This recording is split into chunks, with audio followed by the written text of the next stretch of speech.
Nous devons combattre tout ce qui est du monde des ténèbres et qui combat Dieu. Combattre le péché et combattre tout ce qui s'oppose à la parole de Dieu et à la volonté de Dieu.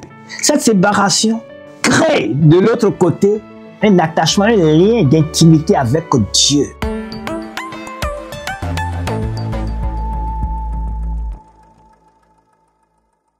Shalom, shalom, peuple de Dieu. Nous bénissons le Seigneur pour votre vie. Et nous voici à notre rendez-vous de la parole de sagesse avec un nouveau thème intitulé La séparation spirituelle des chrétiens. La séparation spirituelle des chrétiens.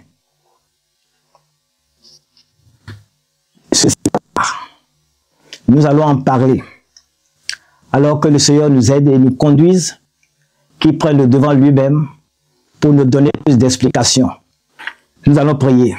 Seigneur, Dieu Tout-Puissant, l'Éternel des armées, nous te rendons grâce et te bénissons, Père, pour ce moment. Nous sommes à ce rendez-vous où tu parles encore, tu veux nous parler de comment nous devons nous comporter en tant qu'enfants de Dieu dans ce monde en proie à la violence, dans ce monde en perdition. Seigneur, tu nous demandes de nous séparer. Et tu ne sais de marteler cela, car tu es saint, nous devons être saints.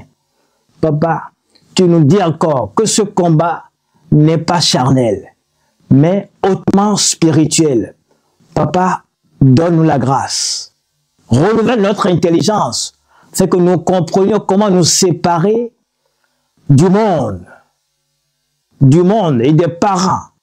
Comment nous séparer, quand on parle de séparation, d'autres interprètent mal. Seigneur, nous voulons que ton esprit intervienne maintenant et nous donne plus d'éclaircissement, plus de compréhension pour notre marche avec toi. Seigneur, donne la grâce de ne pas exagérer dans notre comportement de séparation, de ne pas aller hors de ce que tu as prévu, ce que tu as ordonné, ce que tu as autorisé. Seigneur, soutiens-nous, Papa, et conduis-nous par ton esprit. Sois au rendez-vous, Seigneur, et donne gloire à ton Saint-Nom. Conduis et dirige toute ta gloire au nom de Jésus.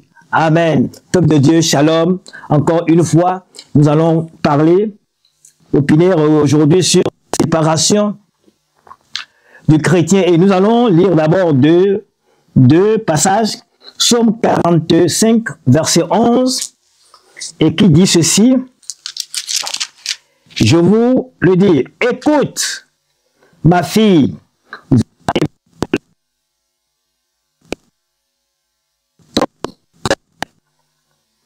et la maison de ton père. Le roi porte ses désirs sur ta beauté. Puisqu'il est ton Seigneur, rends-lui tes hommages. Amen. Le second passage, c'est dans 2 Corinthiens 6. 2 Corinthiens 6, versets 17 à 18, qui dit ceci. C'est pourquoi, sortez du milieu d'eux et séparez-vous, dit le Seigneur. Ne touchez pas à ce qui est impur, et je vous accueillerai. Je serai pour vous un père, et vous serez pour moi des fils et des filles, dit le Seigneur Tout-Puissant. Le Seigneur nous parle de la séparation. Je vous avais dit dans les autres passages d'émission que la famille a comme élément basique le sang. Le sang. Le sang. Tous ceux qui sont composés, qui ont le même sang, constituent une famille. Ils ont le même sang et sont assujettis aux mêmes traditions. le sang. Le sang. Quand nous venons à Dieu, nous nous plaçons sous sa protection divine, sous son sang. Mais quand nous sommes là-bas, avec les esprits, nos parents charnels, dans le monde, nous sommes sous le sang des esprits familiers. Et ils ne cessent de réclamer. Le sang donne l'autorité de paternité sur les familles. Nous sommes tous nés d'une famille.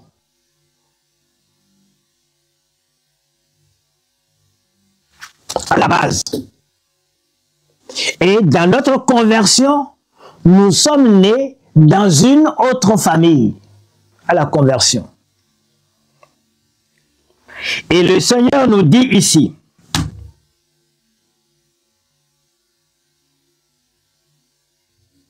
nous devenons membres de sa famille spirituelle dès notre conversion. Il est dit, nous sommes une nouvelle créature en Jésus. Les choses anciennes sont passées et voici toutes choses sont devenues nouvelles. Amen. Et nous devons savoir que chaque famille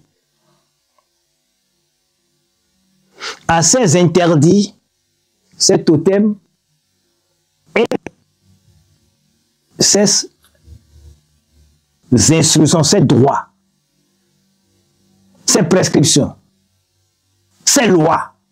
Chaque famille est régie par la loi, par ses lois. Ce qu'il faut faire, ce qu'il ne faut pas faire.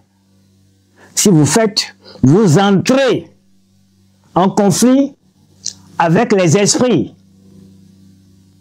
Si vous êtes hors, vous entrez en conflit avec les démons. Si vous le faites dans le Seigneur, vous êtes en opposition avec le Seigneur, l'Esprit du Seigneur. Et quiconque est en opposition avec l'Esprit du Seigneur est en amitié avec les démons, en alliance avec les démons. Comprenez ça? Le Seigneur nous dit ici, sortez du milieu d'eux, ne touchez pas à ceux qui souillent, fuyez-les. Qui allons-nous fuir? Nos parents charnels qui sont là-bas.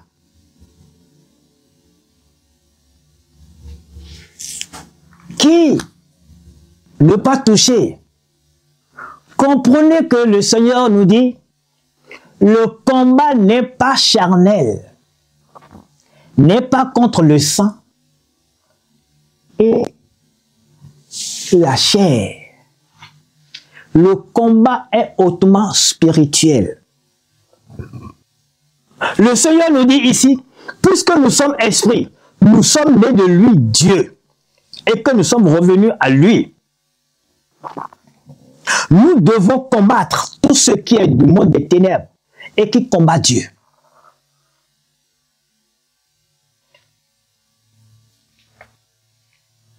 D'où la nécessité de faire la démarcation, une démarcation spirituelle et non physique. Nous parlerons donc de la séparation spirituelle des croyants.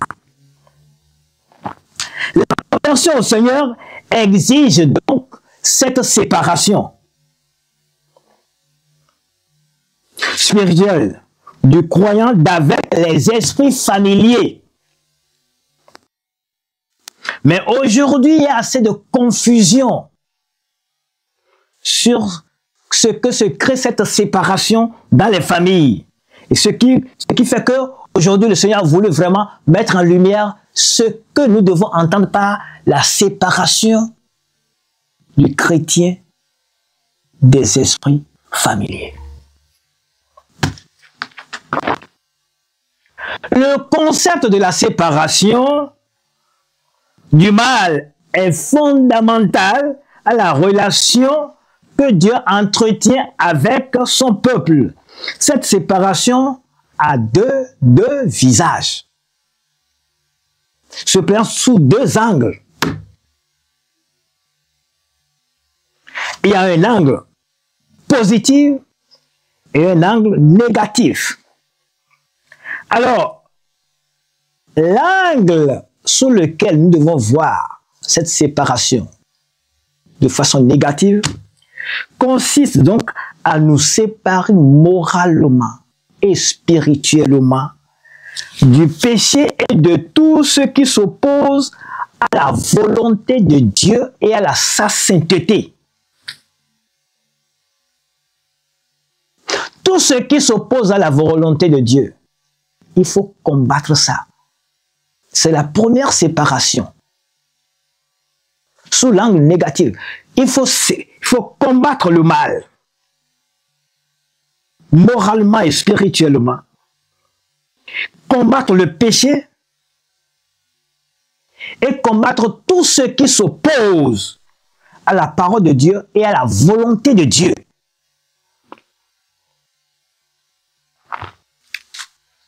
Sous l'angle positif,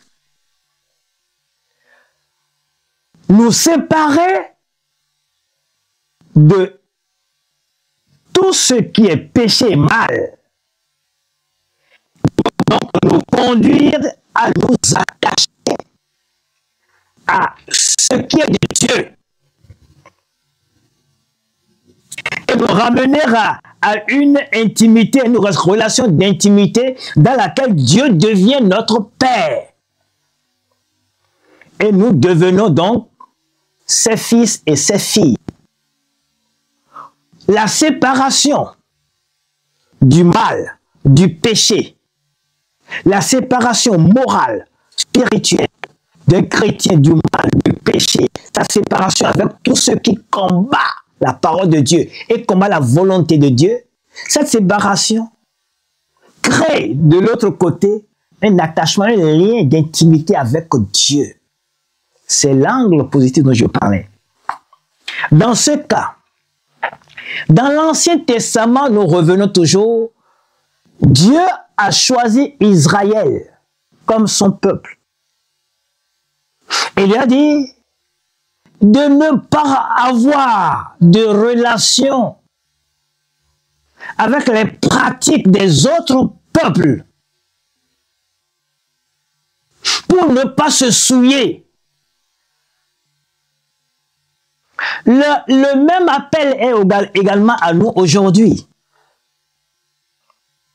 Seulement, ce n'est plus contre les autres peuples, puisque Jésus, il veut faire de nous un seul peuple. Il veut sauver toutes les âmes. Il veut que nous soyons tous sous sa divine protection, pour que nous soyons tous des sacrificateurs pour Dieu.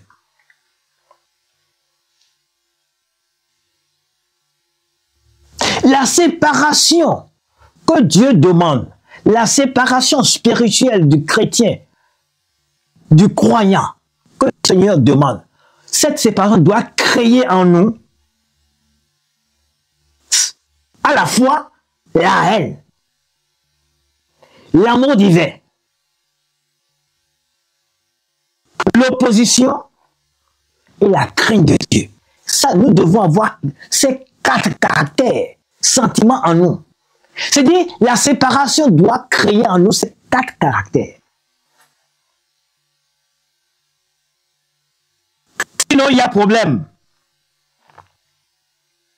Alors, dans Exode 23, nous allons lire un peu quelques passages ici de la Bible pour étayer ce que nous voulons dire. Dans Ésaïe et dans Exode 23, 24, la Bible nous dit ici, alors, tu ne te prosterneras point devant leur Dieu, et tu ne les serviras point. Tu n'imiteras point leur conduite, mais tu les détruiras et tu les briseras leur statut. Dieu dit, dans la haine, que ça va créer en vous. Vous n'aurez pas à imiter les autres peuples.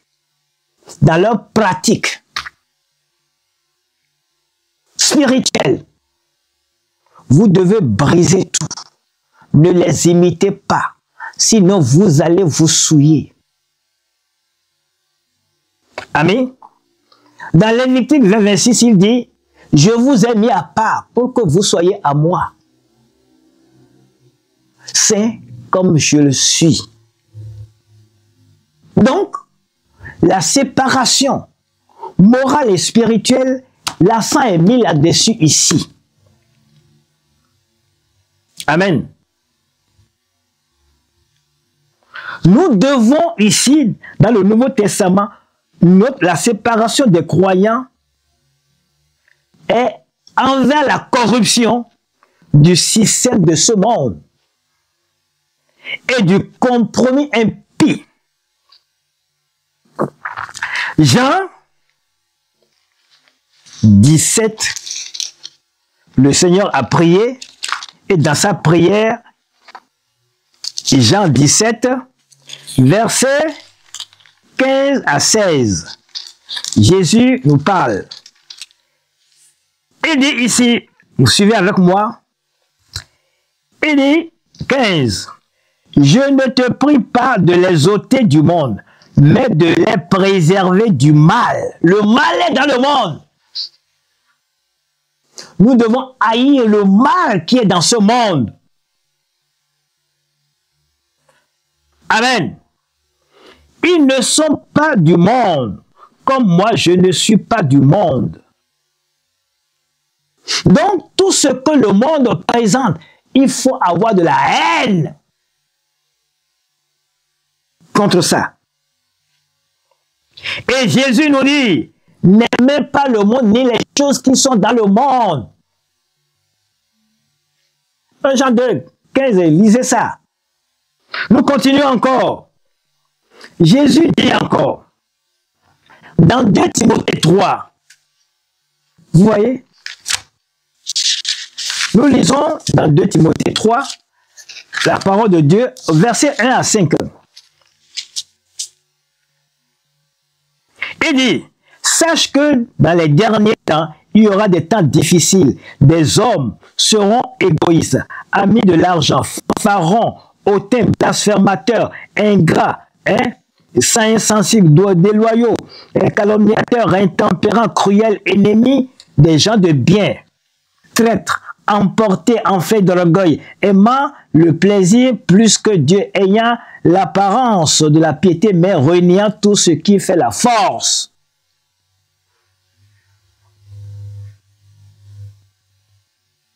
Amen. La séparation que Dieu nous demande en matière de la haine que ça doit créer en nous, nous allons avoir la haine pour le péché, la haine pour l'injustice, avoir la haine pour le monde et ses attraits. Que ce soit avec les parents charnels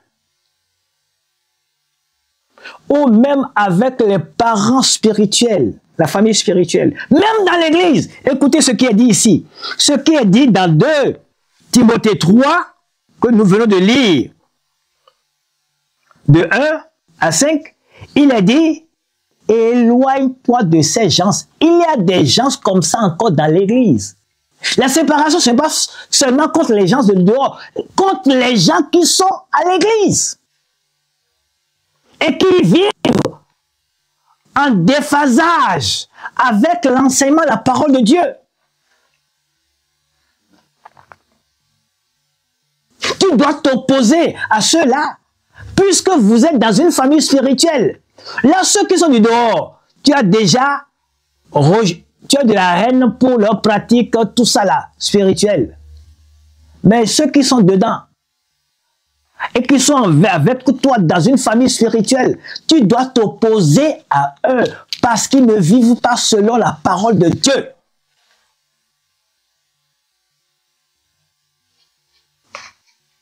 Amen. Amen.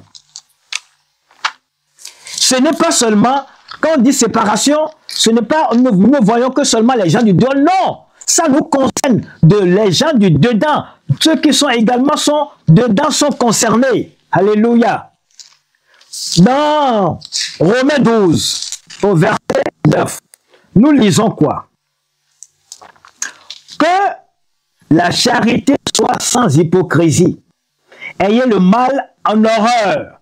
Attez-vous fortement au bien. S'il y a dans l'église des frères et des sœurs qui ne vivent pas selon la parole, mais n'est pas de lien avec eux,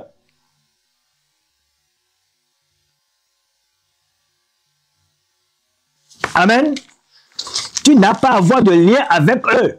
Le Seigneur va continuer encore. Il a dit, nous allons lire dans le livre de Galates. Et là, vous allez comprendre. Dans Galates, le livre de Galates, Galates 1,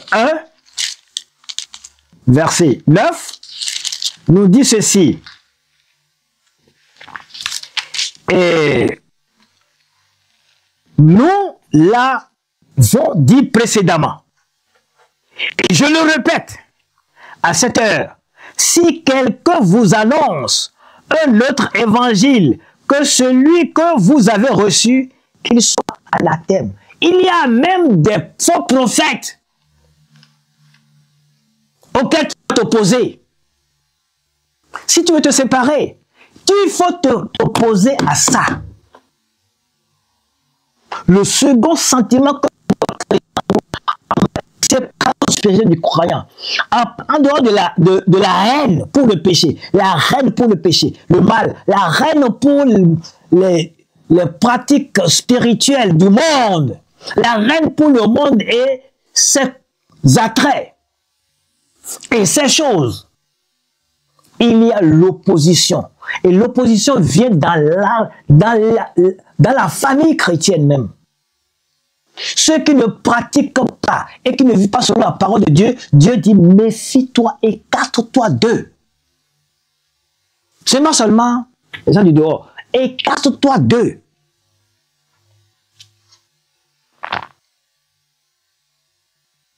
Et là, cette séparation, je disais, la troisième sentiment que ça doit faire naître en nous, c'est l'amour divin. Parce que la Bible dit, Jean 3,16, Dieu a tant aimé le monde qu'il a donné son Fils afin que quiconque croit ne périsse, mais qu'il ait la vie éternelle. Écoutez, tes parents qui ne sont pas encore convertis, ils ont des pratiques que tu hais. Mais ils sont des âmes que Dieu veut sauver. Tu dois manifester l'amour de Dieu envers eux. L'amour, Dieu étant amour, tu es enfant de Dieu, n'est-ce pas? Tu es aussi amour. Si l'amour est ta nature, tu ne peux pas t'empêcher de montrer l'amour de Dieu envers eux. Cette séparation, ce n'est pas de les prendre en aversion comme des ennemis, non. Ils ne sont pas encore convertis. Ils n'ont pas encore eu la grâce de croire ce que tu leur dis. Mais montre-leur l'amour.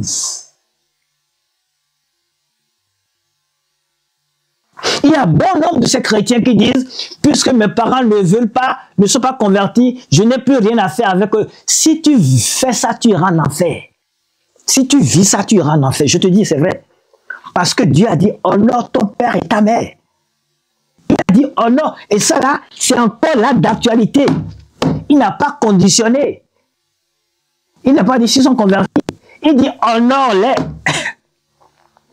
Quand tu as eu la grâce de recevoir Jésus, mais ils n'ont pas encore eu cette grâce.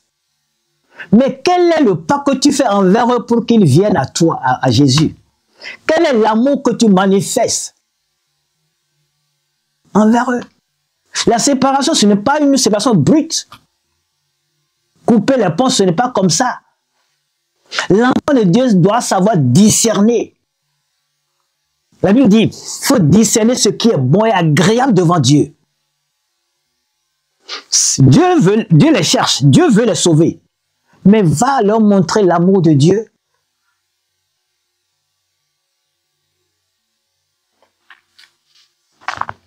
Et c'est de quoi? L'amour de Dieu consiste donc à prendre soin d'eux. Vous prenez soin d'eux, prendre soin des autres, et encore aller au-delà, rechercher le meilleur pour eux. C'est ça l'amour de Dieu. L'amour divin consiste non seulement à chercher le bien des autres, mais à chercher encore le meilleur pour eux. Bien vrai, ils n'ont pas encore connu Jésus, mais ils doivent sentir l'amour de Jésus à travers ta vie. Ils doivent sentir ça. Ils doivent sentir ça. Parce que comprenez que ce n'est pas le jour où les gens sont venus nous annoncer l'évangile que nous avons accepté. Non. Tout le monde n'a pas accepté comme ça. Nous avons résisté pendant longtemps. C'est leur temps. C'est leur période de résistance. Mets ça au compte de leur période de résistance. Et continue à prier pour eux et à manifester l'amour de Dieu envers eux.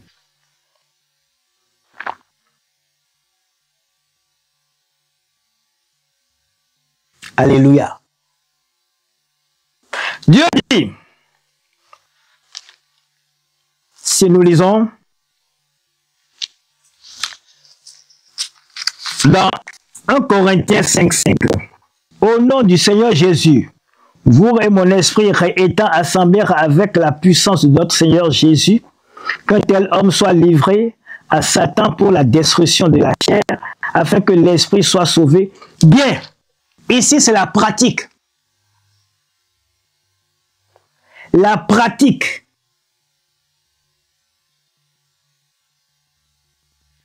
Dans l'église, la séparation avec les gens qui ne vivent pas selon la parole de Dieu dans l'église.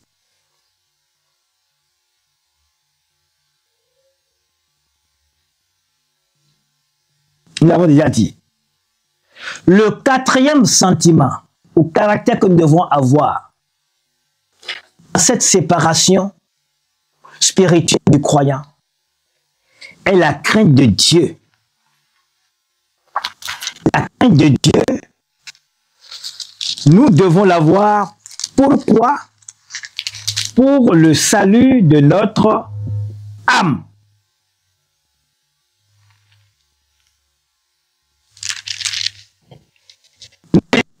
Corinthiens 7:1. Ayant donc une cette promesse bien-aimée, purifions-nous de toute souillure de la chair et de l'esprit, en achevant notre sanctification dans la crainte de Dieu. Notre marche dans la sanctification doit continuer et achever dans la crainte de Dieu.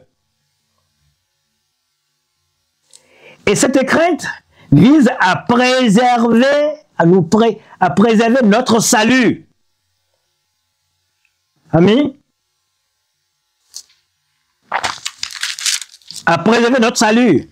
1 Timothée 4:16 nous dit: veille sur toi-même et sur ton enseignement.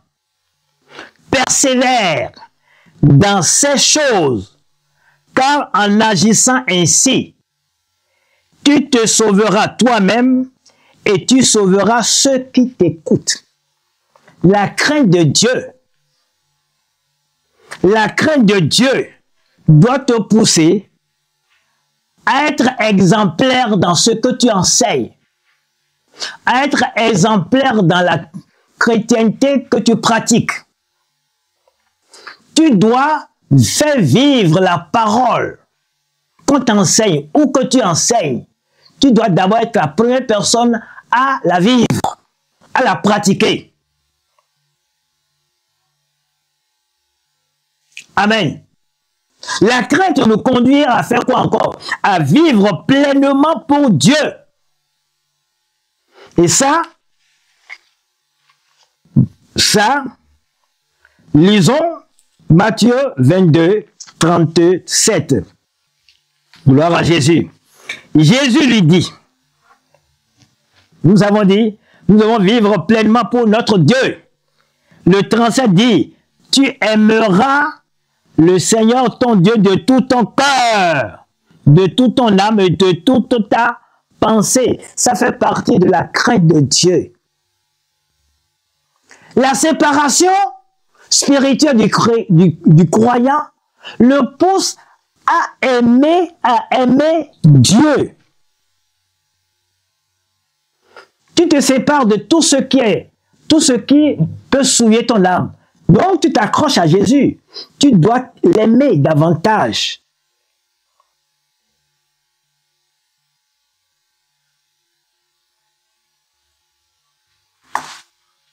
Alléluia. Alléluia. Le Seigneur nous demande d'avoir vraiment de la crainte de Dieu. La crainte de Dieu. Pourquoi encore? Pour que nous ayons une intimité avec Dieu. À partir du verset 20, il dit, ce n'est pas pour eux, autrement les disciples seulement, que je prie, mais encore pour ceux qui croiront en moi par leur parole. Et le continue 21 dit, afin que tous soient un, comme toi, Père, tu es en moi, et comme je suis en toi, afin que eux aussi soient un en nous, pour que le monde croie que tu m'as envoyé. La crainte de Dieu te pousse à avoir une intimité, une union parfaite avec Dieu. Amen. Par l'évangile que tu portes, par la puissance de l'évangile que tu portes. Alléluia. Si nous nous mettons donc à part de tout ce qui est mauvais aux yeux de Dieu, Dieu sera donc notre protection. Il sera notre bénédiction et il prendra soin de nous étant un Père. La séparation, ça concerne ceux du dehors et ceux du dedans. La Bible dit, les mauvaises compagnies corrompent les bonnes mœurs. Les mauvaises compagnies corrompent les bonnes. Ce ne sont pas tous ceux qui se disent chrétiens dans l'église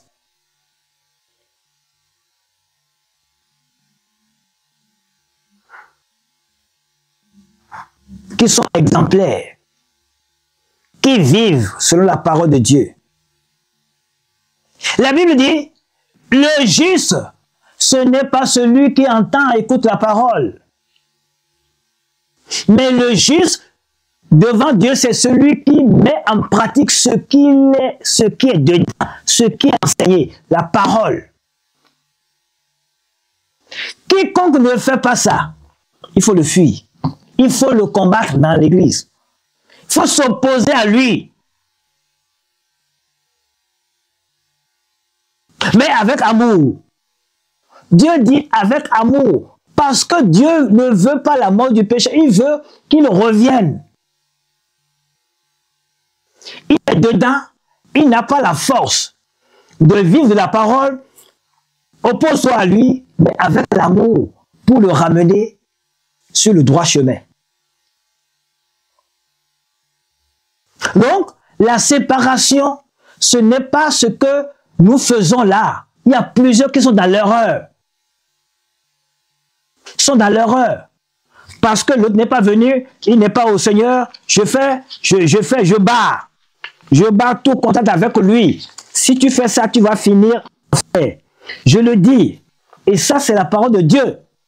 À la lumière de la sainte doctrine, quiconque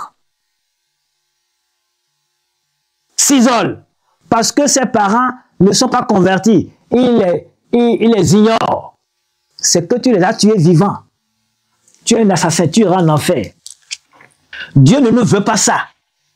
Dieu veut que tout ce que nous faisons, étant de l'amour, parce que nous sommes nés de Dieu, Dieu étant lui-même amour, tout ce que nous avons fait doit porter la marque de cet amour, doit porter la trace de l'amour divin. C'est-à-dire, quand tu dis, même tu reproches quelqu'un, il n'y a pas l'amour, comprends que c'est le diable. Tout ce qui est de Dieu porte la marque de l'amour, toujours. Parce que c'est la nature de Dieu.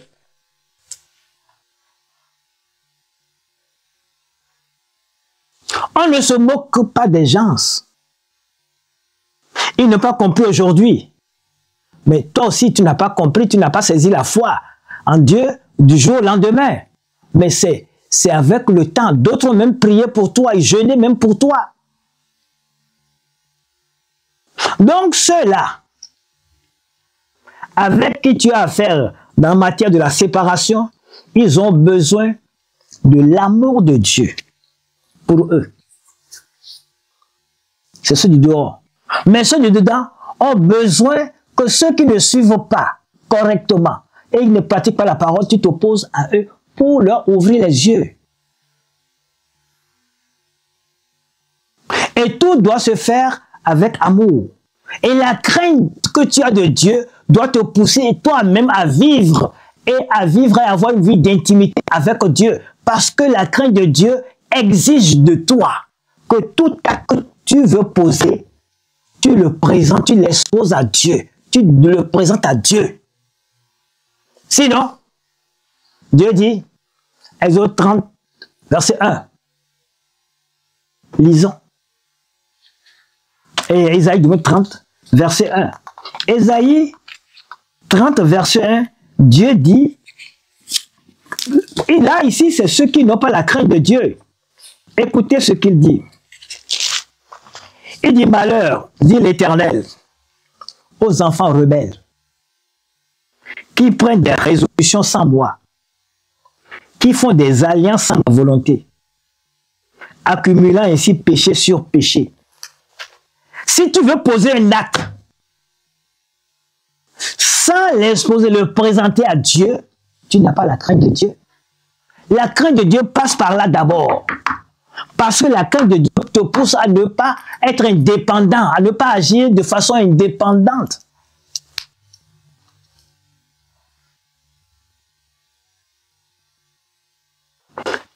Dans la séparation spirituelle du chrétien, vous devez avoir donc quoi?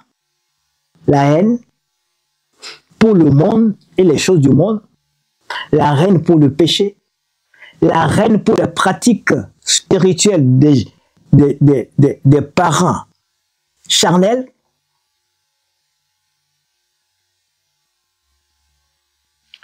avoir de l'amour, l'amour pour les gens qui n'ont pas encore reçu Jésus, les aimer, leur faire du bien et à chercher encore le meilleur pour eux, manifestant ainsi l'amour de Dieu envers eux. L'opposition, et ça c'est dans l'assemblée, ceux qui sont dans l'église et qui ne veulent pas vivre tel que la parole de Dieu recommande, oppose-toi à eux. Si tu te mets en compagnie, tu risques d'être empoisonné, infecté. Ta vie spirituelle et la crainte de Dieu. La crainte de Dieu, c'est pour ton propre salut. C'est pour sauvegarder ton salut. C'est pour maintenir ton Dieu et ta relation d'intimité avec Dieu. Donc, peuple de Dieu, comprenons ce que Dieu nous demande en ce qui concerne la séparation avec le monde, la séparation avec les esprits familiers, la séparation avec le péché. Voilà. Tout se fait avec l'amour de Dieu. Et que le Seigneur vous bénisse. Voilà, nous sommes à la fin. Soyez bénis, soyez fortifiés. Et nous prions. Seigneur, je prie pour tous ceux qui ont, par ignorance, opté pour une séparation brutale et qui n'ont pas permis à aux gens du monde de goûter à ton amour, de proclamer ton amour, de dire quel Dieu merveilleux tu es. Seigneur, pardonne l'ignorance et donne-leur maintenant la grâce de remonter la pente dans la séparation. Ce n'est pas ignorer les autres, mais c'est de les considérer, de les aimer, mais d'avoir de la haine pour leurs pratiques spirituelles, leurs pratiques, ce qui souille l'âme. La haine pour le monde et les choses du monde. Tout ce qui est de nature a pollué notre vie spirituelle. Avoir de la haine pour cela. En même temps, aimer ceux-là qui ne te connaissent pas encore, qui sont sous l'emprise du monde et de l'ennemi, pour que véritablement ton amour qui est plus fort, que tu puisses impacter leur vie et les ramener à toi. Nous prions également pour ceux qui sont dedans et qui ne veulent pas obéir, qui sont dans la religion, qui vivent dans la chair, les chrétiens charnels. Seigneur, touche-les. Seigneur, nous prions et nous voulons, Papa, tu veux également qu'ils reviennent. Continue à leur parler. Brise leur cœur. Touche et saisis-les. Ramène-les, Seigneur, à toi au nom de Jésus. Quant à notre vie spirituelle, tu nous demandes d'avoir la crainte, de cultiver la crainte de Dieu au jour le jour pour que notre intimité avec toi soit parfaite. Aide-nous à en vivre au jour le jour. Aide-nous, Seigneur, à le cultiver. Aide-nous, Seigneur, Papa, à être en phase avec ton esprit. Au nom de Jésus, nous avons prié. Amen. Amen. Amen. Shalom, shalom, shalom. Soyez bénis, peuple de Dieu. Amen.